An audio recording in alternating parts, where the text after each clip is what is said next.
baby boy. He got an owie on his nose. His sister decided to scratch him on the nose this morning. And you can see it right there, I think. I hope you can see it. I'm trying to get a good look at it through my phone because he won't let me get too close. And I did manage to wipe it off with a little cotton swab, and then, or a cotton round is what they're called. And then I just put a really thin coat of Vaseline on it, trying to keep the wound from getting any dirt in there. And now I got to keep an eye on it. He's had scratches on his face before from his sister. When Aria gets hungry, she decides to either find something of mine to break or eat a plant that she shouldn't, which I have it to where she can't do that now because I found that she had been doing it, or clawing at it, trying to get it down so she can eat it. Found several plants with claw marks in them and teeth marks, and I have to put them up to where she can't get to them, which is quite difficult sometimes, depending on what kind of plant rack you have. Plant stand, whatever.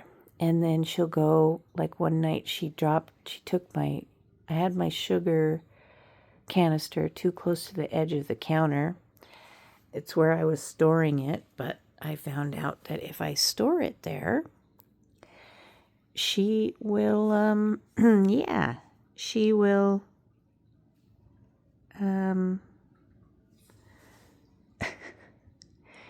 she will knock it off on the floor, and that's exactly what she did. And luckily, the kids didn't decide to eat it because it's not actual sugar, it's stevia, but either way, it's not good for them. But because they say, which I don't know if it's true or not, they say that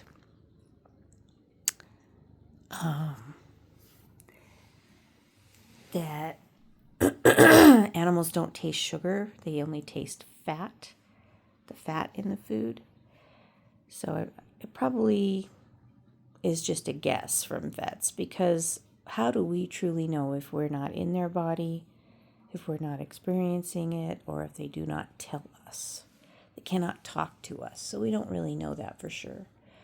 But so Aria, the dark one, not this one, this is Mama, decided she was angry this morning, and the thing that she wanted to do to get my attention was to keep attacking her brother over and over again. Now, she's little, she's smaller than him, but she is a mighty girl. She is like a lioness. She will pounce on him and do a good number on him if she's angry enough.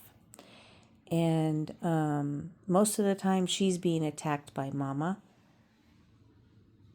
and Hope. Normally it's them going after her. But if she is hungry, she will do a number on them. Let's see if I can find her. Actually, she only does the number on Hope because she knows if she tries to do it on Mama, her mother will whip her butt. So she doesn't chase Mama around. Now, Hope kind of goes after Mama sometimes, but for the most part, Mama is the aggressor when it comes to going after the kids. And this little girl decided that she was going to scratch her brother's nose today. I was in bed. I was getting ready to get up out of bed. I was praying. I was doing my prayer this morning, and I was still in my bed, and Hope ran across me, then Aria. She was chasing him around, and I told her to stop, and she didn't. He ran up into the little tree in the bedroom to try to hide from her, but the tree is short to the ground, so she started trying to go into the tunnel at him with her claws, and they were clawing each other back and forth, and she got him right on the nose. And so I got up and she ran off, and I had to get up and feed them because she was not going to stop. She wants her feeding when she wants it. When I'm not at home, if they go all day without eating, they'll just sleep the whole time I'm gone pretty much. They don't fight, I don't think. I don't have a video camera going in here 24/7, which I would like to try and do, but I can't. I don't have a computer, and I don't have a way of editing, or I don't have the funds to have a plan where I can have a video camera going 24/7. So anyway, it's a cloudy day out today. I was going to take a walk, but it's going to rain today. So, and we can see out there that there's areas that it's raining further out, and it's going to come this way, so I don't get to walk today.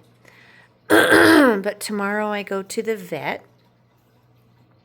and I get to ask them questions and find out exactly what we're doing. If we're doing teeth cleaning on Hope, if we're doing sedated grooming on all three of the kids, or if we're just doing teeth cleaning on Hope, and then I have to bring him home and keep him separated for I don't know how long, which is going to be difficult in a small apartment to keep him locked up in the bedroom by himself. I really don't want to do that where I sedate him and bring him home and the girls are going to be really after him. I want to do them all at once. I guess it just all depends on how much they're going to charge me and if they recommend doing it that way or not. Because if he gets his teeth done and he gets sedated for that, then he will also get a grooming. And then that will be cheaper than grooming him and sedating him at a different date. And it's more expensive for the sedation. So if I do them both at the same time, then it's less money. One of the sedation charges will be dropped because he will be sedated only once, which I prefer. And then if we can do it that way and we can do the girls at the same time for their grooming and they all come home sedated, they don't have that problem. They don't fight with each other because they each are dizzy from the sedation and they each don't recognize each other. You know, they and they're scared, so they won't fight with each other. We got some not babies, but we got some mama cows out here. I feel like there's a baby right there. Is that a baby? You guys think that's a baby cow? I think it is. I can't tell because I can't see good out without my glasses on. And there's a white bag there or something, which I have to see with my glasses. So I'm going to say this really quick and then I'm going to let you guys go. I came across some lone baby cows that I was worried about. And, building. And I decided to contact, where am I at here? I decided to contact what I thought was the owners of the cows in the field here. Well, come to find out, they said, which I don't know if it's true or not. I'm almost feeling like it's not true, but I'm not 100% sure because I have never been in this area at this time of the year to see what happens. But I left them a message on their email stating that it said that they owned this field and the cows. And so I left a message saying, hey, I think we've got some baby cows in distress out here. There's another white bag out there.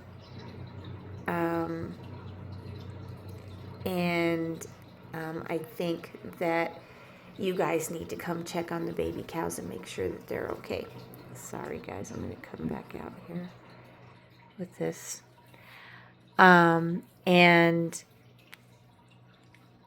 they said to me, we don't own that field or those cows anymore. Look at those twin trees. Those are so cool. Twin trees right there. That's just cool how they grew up like that.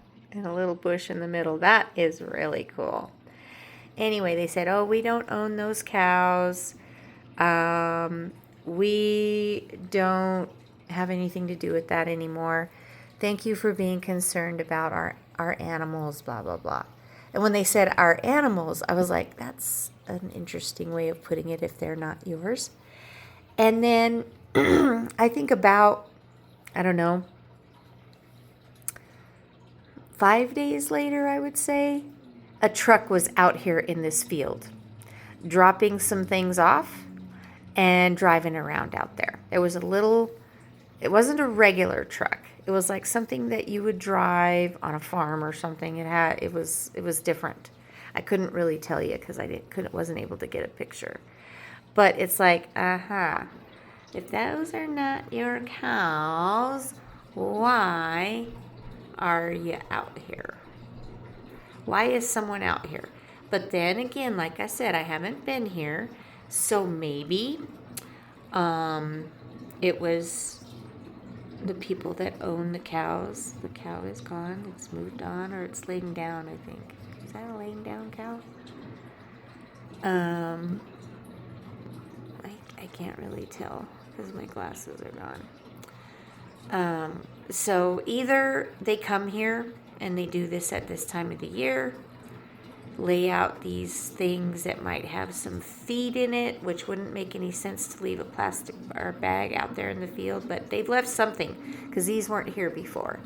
So they came out and they were doing something, and there was cows around the truck, and so they obviously knew who they were.